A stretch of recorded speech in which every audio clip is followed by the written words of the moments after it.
Actualidad, espectáculos, negocios, deportes, todo en TV Radio Miami, la nueva televisión.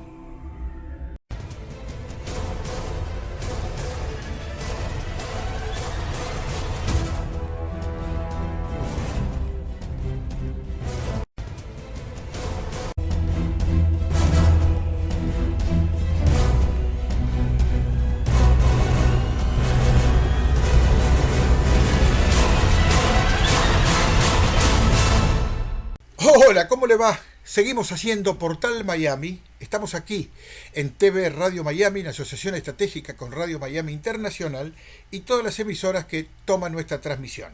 Nos vamos a ir a Venezuela. La cosa está que arde. Hoy, precisamente, el opositor más importante, yo diría, más radical, más emblemático del gobierno de Nicolás Maduro, Leopoldo López.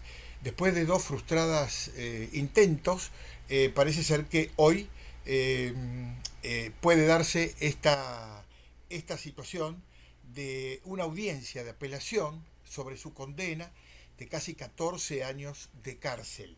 En principio ya Leopoldo López fue llevado desde la prisión militar de Ramo Verde, en las afueras de Caracas, a los tribunales de justicia que se encuentran en el centro de la ciudad.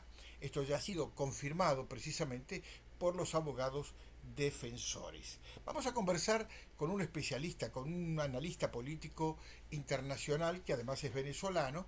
Se trata de Alfredo Michelena, tiene un posgrado sobre economía en la Universidad de Londres, es sociólogo, o sea, están dadas todas las condiciones para escuchar a Alfredo Michelena con mucha atención. Alfredo, bienvenido, ¿cómo te va? Un gusto saludarte.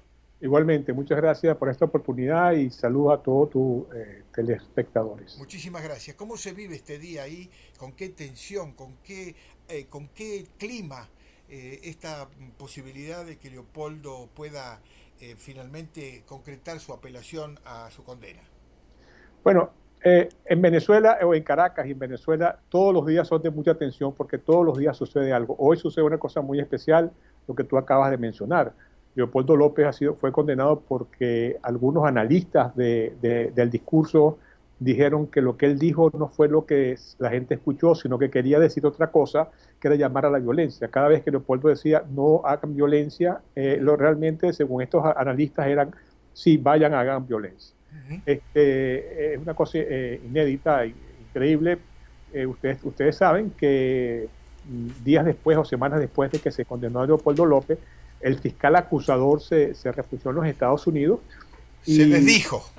Sí, se desdijo y dijo, mire, todas las pruebas que presentamos fueron falsas, todas estas cosas fueron mentiras. Uh-huh. Se armó un expediente falso totalmente para Leopoldo López.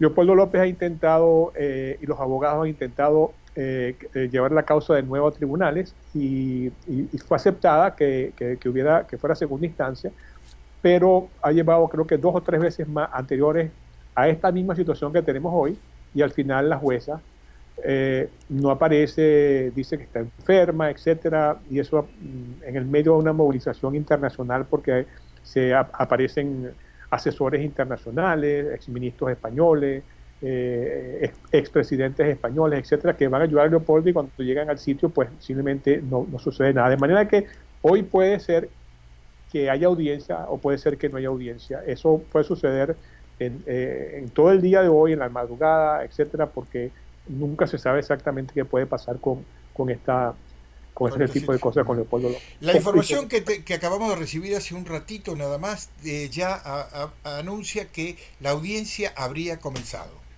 Ah, fantástico. Eso es un hecho positivo. Pero como bien tú dices, Alfredo, Venezuela es una caja de sorpresa de todos los días. Hay problemas de todo tipo. Hay un nuevo, digamos, responsable de la administración de la economía en el país, designado por el presidente Maduro. ¿Tú crees que tiene las condiciones para resolver este grave problema que vive hoy Venezuela? Bueno, Venezuela es un país que ahorita acaba de aparecer una nota de prensa de la Comisión de Derechos Humanos llamando al gobierno de Venezuela que realmente acepte que hay una crisis humanitaria y que permite entrar estos alimentos y que tome digamos, acciones en ese sentido. La semana pasada se abrió la frontera con Colombia, que tenía cerrada un año, y en 2 semanas pasaron cerca de 200.000 personas de Venezuela hacia allá para comprar alimentos. En Brasil, que tiene 4 pueblos, porque estamos muy lejos de la capital de Brasil y muy lejos de la capital del Mato Grosso,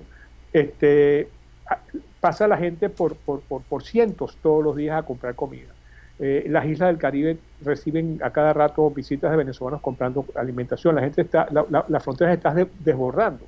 Si hay un problema grave, la gente tiene hambre. El que tiene familia acá en Venezuela sabe que eso es absolutamente cierto, que no se consigue, que hay que hacer colas, etcétera, etcétera. Entonces, Maduro tiene este problema. El problema está en que no ha podido resolver el tema de la alimentación y decidió echarle, como decimos en Venezuela, echarle el carro, o sea, escurrir el bulto y dárselo a los militares para que los militares resuelvan el problema de la economía y el problema de la alimentación. Y creó este tipo de cosas que ellos llaman misiones. Entonces creó una cosa que se llama misión de abastecimiento seguro y soberano, porque siempre tienen esta palabra como soberano, seguro, etc.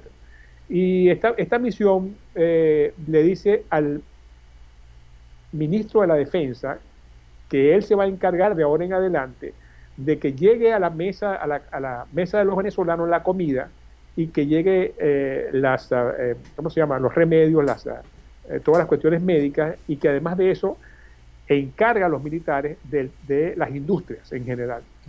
Es decir, ha convertido el país, ha convertido al ministro de la Defensa en el hombre más importante de una economía en un país que se está muriendo de hambre. Entonces, para muchos esto es básicamente una claudicación de Maduro hacia los militares. Para mí, entre otras cosas, es el consejo que le da Raúl Castro a su pupilo, porque ustedes saben que Maduro fue formado en Cuba, a su pupilo, diciéndole, mira, haz como nosotros aquí en Cuba, toda la economía está en manos de los militares, la industria, el turismo, las líneas aéreas, todo está en manos de los militares. Y además ustedes saben que no solamente de los militares, sino de el yerno de Raúl Castro, que es el que maneja esa gran empresa militar. Es el cerebro empresario. Exacto. Y Maduro, que es un tipo que realmente sigue los lineamientos de Raúl, hizo lo mismo, trató de pasarle las cuestiones a los militares. En Venezuela, en este momento, al mismo tiempo, hay mucha tensión, porque ustedes saben que en diciembre 6 ganó la oposición el Congreso, o sea, no fue que lo ganó, fue que obtuvo la mayoría absoluta. Sí, la Asamblea Nacional, ¿no? La Asamblea Nacional, 2/3 de la Asamblea Nacional están en manos de la oposición. Lamentablemente, como ustedes saben, también hay un tema de que el Tribunal Supremo de Justicia está en manos del chavismo, entonces el chavismo anuló 3 diputados y entonces esos 2/3 están en discusión, pero tiene una mayoría bastante grande. Y hay una confrontación entre el poder, digamos, de la Asamblea y el poder ejecutivo. En esa confrontación aparece este tema, el que lo estoy diciendo ahorita, que es el tema de encargar a los militares de todo lo que tiene que ver con la alimentación, y mucha gente lo está viendo como una, digamos así, afirmación de Maduro, que no puede ya con el país y tiene que entregárselo a los militares. Los militares podrán hacerlo. Bueno, los militares en teoría deben saber de logística, porque la logística de llevar comida de un sitio a otro en caso de guerra es muy importante. Lamentablemente, este tema de que los militares están encargados de la alimentación de Venezuela no es de hoy. Tiene 3, 4, 5 o más años. Sin duda. Entonces, el fracaso de la alimentación en Venezuela... También los comprende. Exacto, son ellos, porque el ministro de Alimentación es militar. El jefe de una cosa que se llama casa, que es la que reparte la comida, es un militar. De otra cosa que se llama mercados, otro tipo de mercado también es un militar. Si todo está en manos de militares, pero esta vez crearon esta misión y se la dieron directamente, ya no la maneja Maduro con sus ministros, sino que la maneja ¿cómo se llama? El ministro de la Defensa. ministro de la Defensa, que es un tipo también muy especial, porque no es necesariamente el tipo de militar que habíamos conocido en todos estos puestos anteriormente. Es un tipo muy... una de las cosas que hizo este gobierno fue no hacerle caso a, digamos así, a la meritocracia militar. Ujú. Es decir, básicamente se tomaba el último, digamos así, militar, que es el de peor nota, y lo ponían de jefe, y entonces ese siempre estaba agradecido. Este militar es diferente, es un tipo que siempre fue de los mejores de su clase, es un tipo que para algunas personas es institucional, es un tipo que se declara chavista, es un tipo que se ha visto con Fidel Castro, pero también es una persona que el 6 de diciembre, cuando la oposición ganó, según todas las informaciones que se tienen, le dio un parado a los que querían que no aceptaran el triunfo de la oposición. Ujú. Y también es una persona que ha venido combatiendo internamente todos estos grupos, digamos así, vinculados con el narcotráfico, por ejemplo, como Diosdado Cabello y Tarek El Aizami, que es un gobernador de Aragua muy Ujú. vinculado con todos estos temas que tienen que ver con el Medio Oriente, ese tipo de cosas. Entonces, Y muchas veces vinculado al tema tráfico de droga. exacto. Y Ujú. bueno, Cabello está señalado por ese tipo de cosas. Hasta las manos. Sí, dicen que es el jefe del cartel de los soles, algo así por el estilo. Absolutamente. Aquí está identificado así. Sí. Entonces, esta situación en la cual se nombra a esta persona no es una situación fortuita, Ujú. es como la última tabla de salvación que tiene Maduro, Ujú. una tabla de salvación que ha tenido que dar, la cual ha tenido que entregarle mucho poder a los militares, y los militares ahora tienen un problema, que ahora todo el mundo sabe que ellos son los responsables de esto. Claro. Si ¿Qué, ellos fracasan, claro, ¿qué fracasan. piensas? ¿Cuál es la posición de Diosdado Cabello en este intrínculo?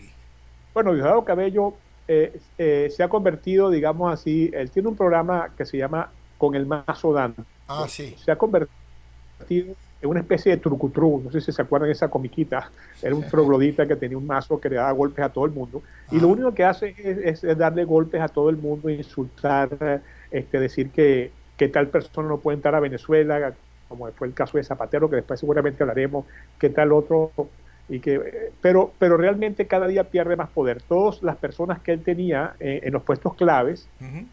la han ido sacando, por ejemplo, de los puertos y de los puertos más importantes de Venezuela, que estaban en manos de la gente de él, ya lo sacaron. El único que le queda aparentemente es el hermano que está en las aduanas, pero digamos, no voy a decir en la aduana, una cosa que se llama el CENIAL, Servicio de los Impuestos, etcétera. Pero todas las demás personas que él tenía por allí los han ido sacando y las han ido retirando, digamos, del mundo del poder en esto. Entonces, él está como ya como de segundo, así, gritando muy duro, pero sin más poder sin mucho poder en este momento. Ahí está Bien. Diosdado Cabello. Mm. Una preguntita con respecto al tema de alimentos y esta desesperación que tiene la gente porque no encuentra los elementos básicos para vivir, ya sea para comer todos los días o para resolver el problema de una enfermedad. Y digamos, esta cantidad de gente, multitud de gente que fue a traspasar las fronteras con Colombia, fronteras que había Sí, cerrado el mismo Maduro, sí. que ahora se ve amenazado esa posibilidad de encontrar algo para poder poner en la mesa, para poder resolver un problema de salud de alto riesgo. Resulta de que el gobierno colombiano acaba de decidir que no va a reabrir esa frontera. ¿Qué significado tiene esto para el problema que tiene la gente? Bueno, para la gente es malo, definitivamente, pero yo Claro. creo que es una manera de presionar al gobierno de Venezuela, porque tiene un año la frontera cerrada. Es que esta frontera no solamente es una de las fronteras más vivas de América Latina, es decir, Ujú. yo fui secretario ejecutivo de la Comisión Presidencial para Asuntos Fronterizos con Colombia y me conozco más o menos toda la Ujú. frontera, ¿no? Y Ujú. sé lo que está pasando allí. Y es una frontera muy viva, toda la vida ha sido una frontera muy viva. Claro, Hay mucho intercambio, es una mucho. cosa que uno la puede cruzar a pie, hay 50.000 trochas, como decimos nosotros, donde se puede Ujú. pasar sin ningún control del gobierno. Ujú. Y la gente siempre se acostumbró que lo que no había en Venezuela había en Cúcuta y lo que no había en Cúcuta había Claro. en Venezuela. Entonces había un tráfico, digamos, personal. Yo incluso viví en San Cristóbal una época de mi vida y cuando yo no conseguía algo, pues se iba a Cúcuta y se compraba y uno conseguía gente en Cúcuta que compraba en San Cristóbal. Pero ya eso se acabó. Es decir, es que en Venezuela no hay nada. Entonces todo el mundo tiene que ir para allá a comprar. Ahora, ¿qué es lo que está tratando de hacer el gobierno colombiano? Presionar al gobierno de Venezuela para que abra. ¿Por qué? Porque hay un temor en la región de que realmente en un momento determinado esto explote y entonces la gente empiece a irse realmente como refugiados a estos países. Claro. Y cuando Colombia tiene en Venezuela unos 6 millones de colombianos, nosotros somos 30 y digamos que prácticamente, no sé, 20% de la población es colombiana o está vinculada con Colombia, o su papá es colombiano, está casado, o sea, estamos vinculados con Colombia. Ahora imagínate que la cosa llega a mayores y ese movimiento de esos 6 millones, bueno, que se vaya al 10%, que se vaya 1 millón. Eso es un golpe muy fuerte para Colombia, que de repente le llega a 1 millón de refugiados. Entonces, esto es lo que Colombia está tratando de resolver un poco para que no le vaya a pasar este tipo de cosas tan trágicas que puede estar planteado dependiendo del nivel de hambre que haya en Venezuela. Absolutamente. Como siempre tenemos poco tiempo, me gustaría llevarte a cómo está la situación, que evidentemente es una lucha, ¿no? Conseguir que se concrete el referéndum. El gobierno parece siempre tirar la pelota para adelante, pero ahora hay fecha para el próximo año, a comienzo del próximo año. ¿Qué novedades hay al respecto? Bueno, lo que pasa es que el referéndum tiene que hacerse este año, o máximo en el 10 de enero, y la razón es muy sencilla. Según la Constitución, si se hace el referéndum en los primeros 3 años de gobierno de Maduro, en realidad los primeros 4, porque el de gobierno de Maduro, habría que tener elecciones al mes de que la persona fuera revocado. Si se hace después, Maduro, esto es increíble, Maduro puede nombrar a su sucesor. Entonces es ridículo que tú hagas un referéndum para que Maduro nombre a su sucesor, pero eso está en la Constitución. Entonces todo el mundo quiere que ese referéndum se haga ahorita. Claro. Ahora, entonces por eso la oposición... Pero el gobierno dice que no hay tiempo para activar el proceso. Bueno, es que sí, no hay tiempo, pero ¿cómo no va a haber tiempo si formalmente se puede hacer en 6 meses? Y eso lo tienen ellos en unas normas que ellos sacaron. Lo que pasa es que cada vez inventan una cosa más. Por ejemplo, se recogieron 2 millones de firmas, pero para recoger las 2 millones de firmas se pidió que dieran una planilla, porque después iban a decir que esa planilla no era. Se tardaron 1 mes en dar la planilla. Después se recogieron las firmas y entonces dijeron, bueno, voy a analizarlas, pero primero voy a analizarlas con unos dactilógrafos, pero si es que lo que dice la ley es que si se recogen esa planilla, se va a llamar a todos los que firmaron, eso lo dice la ley, para que vayan a poner su huella definitivamente frente a la gente del CNE. O sea, no había que hacer ningún dactilógrafo, pero entonces se tomaron otro mes tanto para el dactilógrafo. Y después, bueno, se hizo y fueron 400.000 personas. Se hizo en la siguiente situación. Por ejemplo, vamos a suponer que en Miami, por ejemplo, para poner un ejemplo, no pusieron mesas en el cual uno podía validar su firma, sino que era en Pensacola. Y así hicieron, claro, por ejemplo. Claro. Entonces, bueno, se requerían 120.000 firmas, se recogieron 500.000 firmas. Además dijeron que tenía que ser por estado, o sea, no sé, cada país tiene su diferencia, por organización, digamos, estado, departamento, etcétera, cuando era una votación nacional. Y ahorita están revisando las firmas que entregaron. Ya se sabe, porque se coló el documento interno de que ya se pasaron las firmas y ya tenemos las firmas requeridas, y que hay que simplemente decir que se recojan ahora el 20%, que son 4 millones de firmas. Y entonces ahora dicen, bueno, pero es que ahora tenemos que hacer una reunión. Y nosotros nada más que nos reunimos los miércoles, y este miércoles que viene no podemos porque es el día de San Caralampio, qué sé yo, ese tipo de cosas. Entonces ya la reunión no es hoy, sino que es para o mañana, y ellos están como, digamos, echando para adelante el día. Ahora, detrás de todo esto está el tema de las negociaciones. Cuando se arma, digamos, el lío en la OEA, que se empieza a decir de que Venezuela le va a ser aplicada la Carta Democrática, inmediatamente aparece el amigo Samper, el expresidente Samper. Sí, colombiano. Sí, un porque todo el mundo sabe que es un operador político del Castro del chavismo. Sale Samper y dice, bueno, yo tengo aquí 3 personas que pueden ayudar a negociar los problemas que tiene Venezuela. No hay necesidad de, eso no lo dice Samper, pero entonces Venezuela dice, bueno, si tenemos estas 3 personas que quieren ayudarnos a negociar, no tenemos necesidad de que se discuta lo de la Carta Democrática. Entonces nombraron a Zapatero, nombraron a Leonel Fernández, de Zapatero de España, Leonel Fernández de República Dominicana y Torrijos de Panamá. Entonces estos 3 señores aparecieron buscando negociar. Para hacerte el cuento corto, en la OEA Almagro pidió que se hiciera esta reunión para presentar el informe y Argentina se trató de oponerse y finalmente lo que se hizo fue una reunión del Consejo Permanente, pero ante esa reunión del Consejo Permanente llamaron a Zapatero para que dijera lo que estaba haciendo, de manera de que lo de Almagro, la petición de Almagro se cayera, pero no se cayó, Almagro la propuso, como ustedes sabemos, y hubo una reunión y Venezuela no la pudo parar.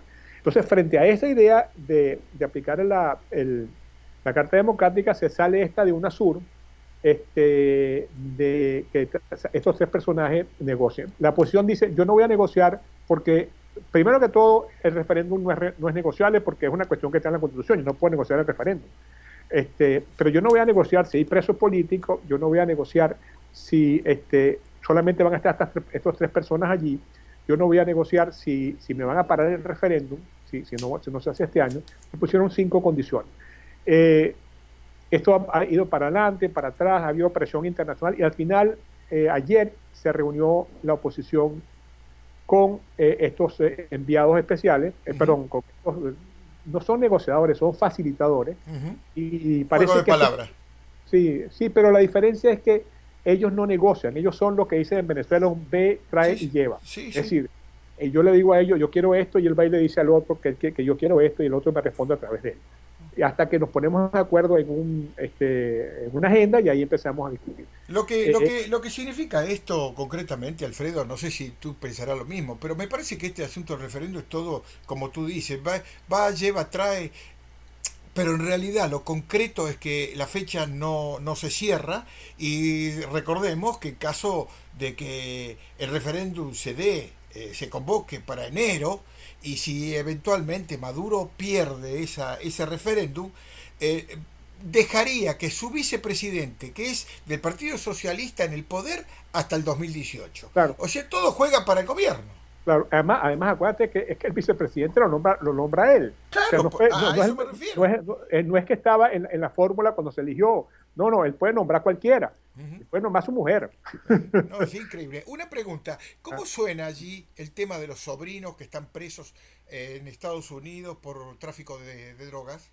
Bueno, básicamente mucha gente dice que una de las razones que tiene un poco, digamos, Maduro como complicado es el tema de los sobrinos, porque aparentemente, según la noticia de prensa, el nombre de Maduro y la esposa han comenzado a salir y es posible que lo citen para este juicio, pero no se sabe muy bien porque algunas cosas son secretas. Estos son rumores que aparecen en la prensa y que en algunos casos son verdad, pero en otros son interpretaciones, ¿no? Sí. Alfredo, se nos fue el tiempo, pero realmente fue muy ilustrativo todo tu relato, tu experiencia, nos contó todo en muy poco tiempo, pero te agradecemos infinitamente y seguramente, si tú lo permites, estaremos en contacto contigo la próxima semana para seguir analizando estos temas que realmente tienen hasta la coronilla. La paciencia del pueblo ya está agotada, ¿no? Sí, señor. Ahora, lo bueno sería saber cuál es el límite de esa paciencia. Sí, ese es uno de los problemas que hay. El problema está en que los venezolanos han decidido salir por la vía democrática. Mucha gente me dice a mí, ¿y por qué no se alzan? ¿Y por qué? Bueno, y es que ya lo hicimos, ¿no? Ya nosotros, la oposición sacó a Chávez hace unos cuantos años. Pero también las situaciones después cambió, hubo mucho dinero, esa gente se olvidó. También hay que darse cuenta que casi 1,5 millones de personas han salido.